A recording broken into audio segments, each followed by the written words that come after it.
Muy buenos días con todos los participantes. El día de hoy les voy a presentar la segunda parte de- del estudio histopatológico del canal endocervical en cuanto a la inmunomarcación del P16 y el KI67, cuándo usar y cómo usar.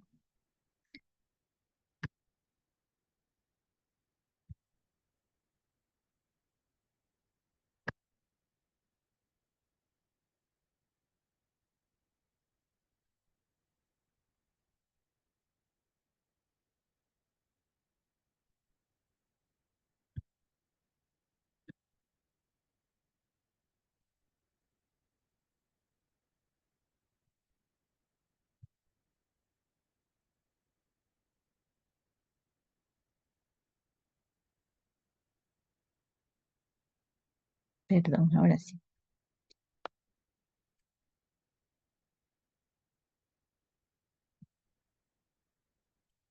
Ya. ¿Cuándo pedir inmunohistoquímica en estudios histopatológicos del cervix?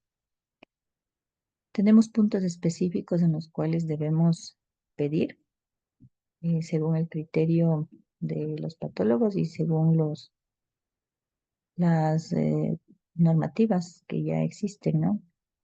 Para realizar el diagnóstico diferencial entre una lesión escamosa intraepitelial de alto grado y una metaplasia escamosa inmadura, una atrofia y biopsias que tengan cortes tangenciales, es decir, biopsias que no estén en las cuales el epitelio, el espesor del epitelio no esté claro, ¿no? En el diagnóstico de neoplasia intraepitelial grado 2, que morfológicamente se ubica entre una lesión escamosa intraepitelial de bajo grado y una lesión precancerosa, es decir, entre un LSIL y un NIT2. En casos con discrepancia profesional, en muestras histológicas interpretadas como lesiones de bajo grado o ninguno, que tienen un alto riesgo de enfermedad de alto grado, que se define en aquellas pacientes que tienen un antecedente de histología de lesiones de alto grado, de ASH, de ASCUS con HPV16 positivo, de atipia de células glandulares. Y también en casos con discrepancias citohistológicas que pueden ser referidos a colposcopía. En esos casos nosotros vamos a utilizar inmunomarcación. Sabemos que la biología del virus del papiloma humano y su papel crítico en los cánceres del tracto genital se ha delineado durante las últimas décadas. El virus del papiloma humano interactúa con el epitelio escamoso básicamente de dos formas.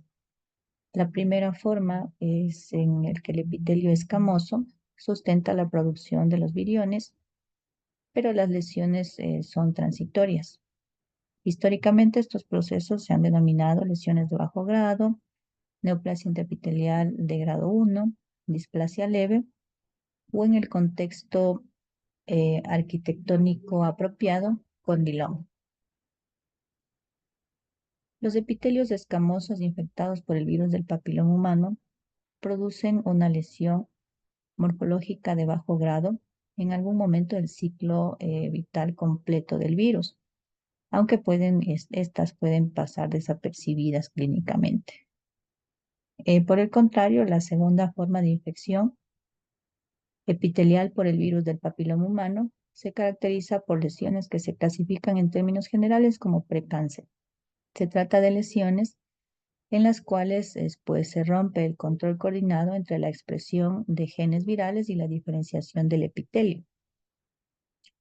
Se postula que la sobreexpresión oncogénica viral impulsa la proliferación celular para producir una expansión clonal de células relativamente indiferenciadas, caracterizadas clínicamente por una detección viral permanente, anomalías colposcópicas persistentes y crecientes, y con el tiempo un riesgo sustancial de transformación maligna. La proteína P16 se sobreexpresa como resultado de la transformación de la vía oncogénica. En el cuello uterino puede ocurrir la sobreexpresión del P16 en asociación con infecciones por el virus del papiloma humano de alto riesgo, entre ellos el tipo viral oncogénico 16, lo que ha llevado a confusiones dentro de la terminología. A pesar de su asociación con las infecciones por el HPV y de su similitud en la terminología HPV-16 y P16, el P16 no es una proteína viral como tal, ¿no? Desde el año 2002 se utiliza la detección por inmunistoquímica de la sobreexpresión de la proteína P16 como marcador sustituto de la fase de transformación de la infección por el virus del papiloma humano de alto riesgo. Posteriormente a este método se suplementa la utilización del Ki67, que es un marcador de proliferación celular. Las células que han sido transformadas por una infección por el HPV permanecen proliferativas y son positivas para el P16 y para el Ki67. La incorporación de estas dos técnicas de biomarcación, P16 y Ki67, entre otras técnicas actualmente propuestas, pues permitirían implementar estrategias de seguimiento y tratamiento más adecuadas, disminuyendo el riesgo de cáncer cervical, así como la morbilidad asociada a intervenciones innecesarias, ¿no? Como biomarcación combinada. Un ejemplo de esta tenemos la citología, la tinción dual P16 y Ki67, que es muy útil.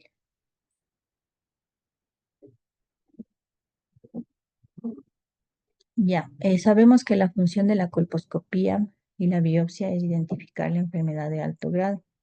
Tanto la interpretación colposcópica como la biopsia tienen una reproducibilidad y una precisión limitadas, ya que las biopsias representan muestras potencialmente limitadas dentro de campos de posibles enfermedades que pueden ser de diferente grado, ¿no? O sea, nosotros tenemos una muestra en la cual podemos ver una lesión que puede ser de bajo grado, pero como aquí menciona, esto es potencialmente limitado porque los campos pueden ser de diferente grado en cuanto a la lesión como tal ya en la paciente. Biopsias más grandes y un mayor número de biopsias evalúan con mayor precisión la biología verdadera de cada paciente o el riesgo de cáncer. Los biomarcadores se utilizan habitualmente para la evaluación histopatológica y conducen a una mayor reproducibilidad diagnóstica en la actualidad, ¿no? Aunque las últimas recomendaciones no abordan explícitamente los cambios en las estrategias de manejo clínico, la capacidad de definir de manera más precisa y reproducible el riesgo de cáncer de los pacientes en función de su diagnóstico histopatológico conducirá en última instancia a una mejor atención del paciente. Para esto he revisado un artículo del proyecto de estandarización de la terminología para las lesiones escamosas del tracto genital inferior asociadas al HPV, en la cual se citan antecedentes y recomendaciones del consenso de Colegio de Patólogos Estadounidenses y la Sociedad Estadounidense de Colposcopía y Patología Cervical en el punto de los biomarcadores en lesiones escamosas del tracto genital inferior asociadas al virus del papiloma humano. Aquí hubieron algunos grupos de estudios, pero el grupo 4 se encargó de realizar las recomendaciones en cuanto al uso de los biomarcadores. Entonces, ellos recomiendan que la inmunomarcación con P16 se la realice cuando el diagnóstico diferencial morfológico es entre un precáncer, es decir, una lesión escamosa intraepitelial de alto grado, sea un NIC2 o un NIC3, estemos frente a una imitación de precáncer, es decir, como por ejemplo procesos que se sabe que no están relacionados con el riesgo neoplásico, como la metaplasia escamosa inmadura, la atrofia, los cambios de epiteliales reparativos o los cortes tangenciales de la muestra. Entonces, en estos casos se puede utilizar la inmunomarcación con P16, en la cual pues los resultados fuertes y difusos y en bloque positivos para este inmunomarcador respaldan la recategorización de una enfermedad precancerosa, ¿no? Como se puede observar aquí, Esto hace referencia a una tinción en bloque fuerte y difusa para P16. Tinción en bloque fuerte y difusa para P16. Un ejemplo muy claro, ¿no? De lo que es la positividad para este inmunomarcador.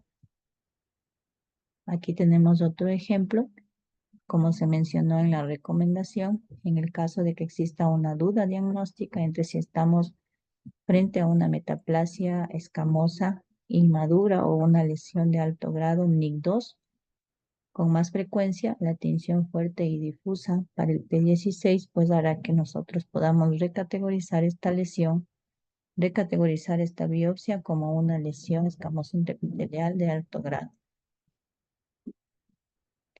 Aquí tenemos un segundo ejemplo donde una biopsia de una paciente remitida por lesión de alto grado en su prueba de Papa Nicolau, la biopsia de primera instancia fue reportada como negativa, pero debido a eh,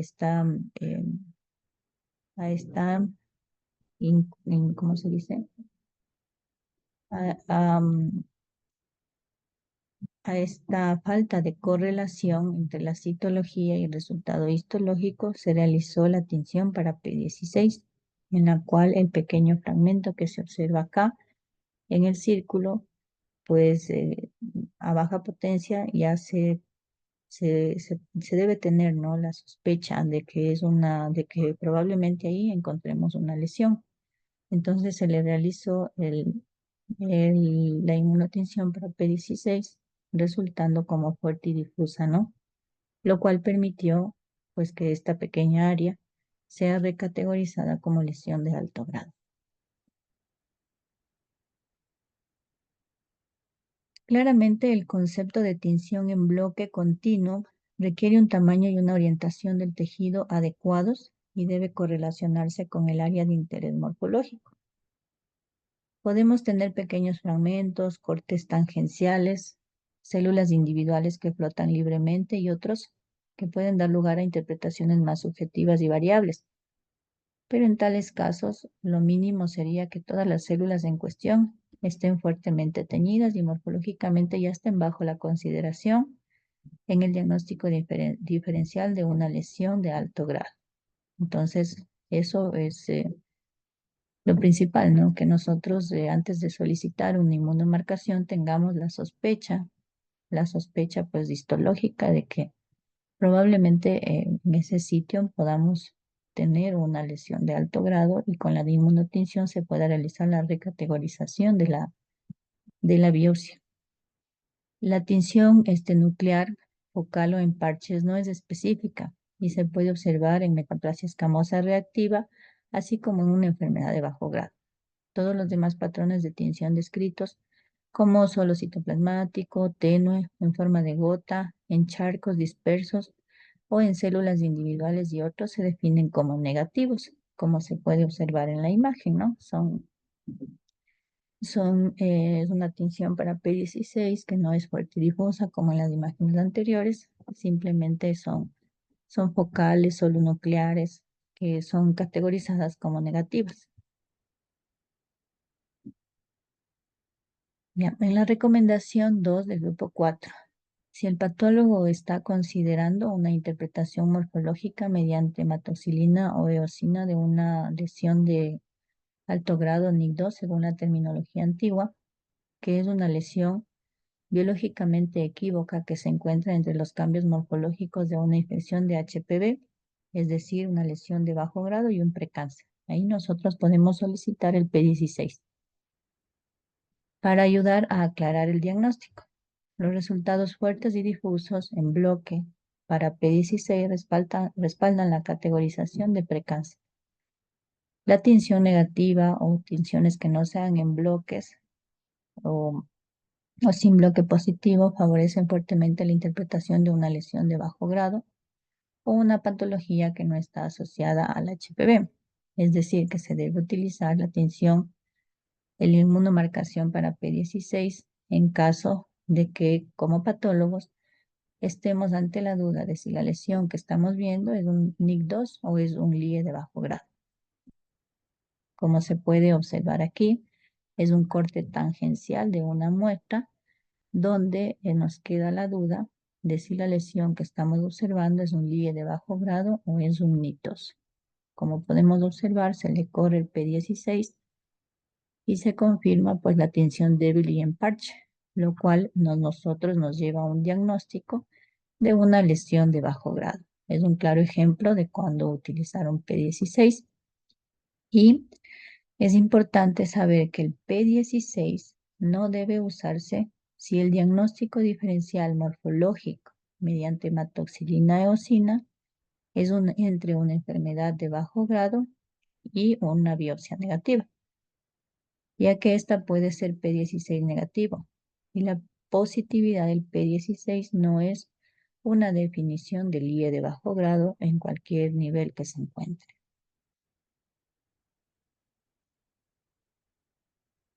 En la recomendación número 3 se debe usar el P16 como herramienta de adjudicación en casos en los que exista un desacuerdo profesional en la interpretación de la muestra o de la muestra histológica, con la salvedad de que el diagnóstico diferencial incluya lesión precancerosa NIC2 o NIC3, no una lesión precancerosa o- con una, con una biopsia negativa, como la recomendación anterior. Por eso aclaran, ¿no? Con la salvedad de que el diagnóstico diferencial incluya una lesión precancerosa, NIC2 o NIC3. En la recomendación número 4, no se debe utilizar el P16 como complemento de rutina a la evaluación histológica de muestras de biopsias con interpretaciones morfológicas negativas. No debemos utilizar el P16 cuando tenemos, o sea, en todas las biopsias. No, no está recomendable correrle el P16 a todas las biopsias por si acaso. Eso es lo que nos quiere decir este punto. En circunstancias especiales se recomienda el P16 como complemento de la evaluación morfológica para muestras de biopsias interpretadas como ninguno que tienen alto riesgo de enfermedad de alto grado, que se define como aquellas pacientes que tienen una citología previa de lesión de alto grado, H-ASCUS, con un HPV16 positivo o una tipia de células glandulares. Cualquier área P16 identificada debe cumplir con los criterios morfológicos ya mencionados anteriormente para que una lesión de alto grado se reinterprete como tal, es decir, que nosotros con estos antecedentes en estas pacientes que tienen un NIC1 debemos sospechar en la muestra de hematoxilina y eosina una lesión de alto grado para poder nosotros recomendar o realizar la inmunotinción con P16. Caso contrario, no se puede.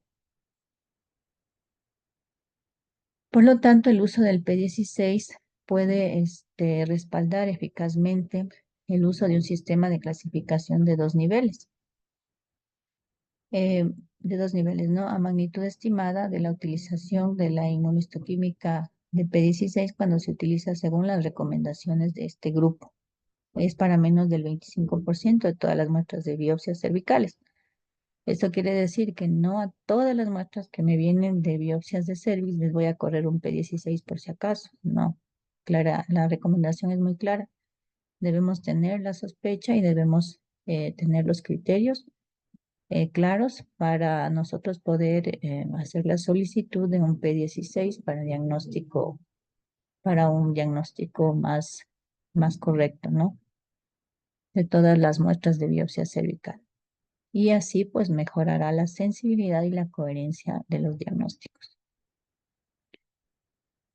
En cuanto a al uso del KI 67 junto con el P16, pues este artículo y esta revisión del Colegio de Patólogos estadounidenses llegó a la conclusión de que la evidencia no respalda ninguna combinación de marcadores para mejorar el rendimiento del uso del P16.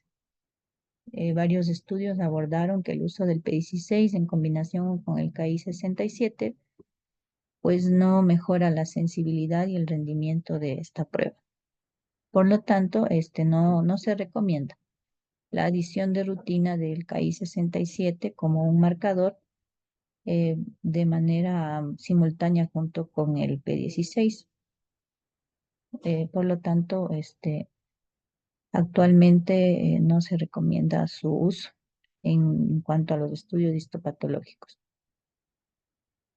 Se podría utilizar, tal vez recomienda este artículo, en los casos en los que el P16 no sea concluyente o la técnica tal vez se observe que está inadecuada. Ahí se podría utilizar el Ki67, pero no está estandarizado el uso combinado. Entonces tenemos más respaldo bibliográfico del uso del P16 junto con todos estos puntos que ya se mencionó o recomendaciones para su uso, ¿no?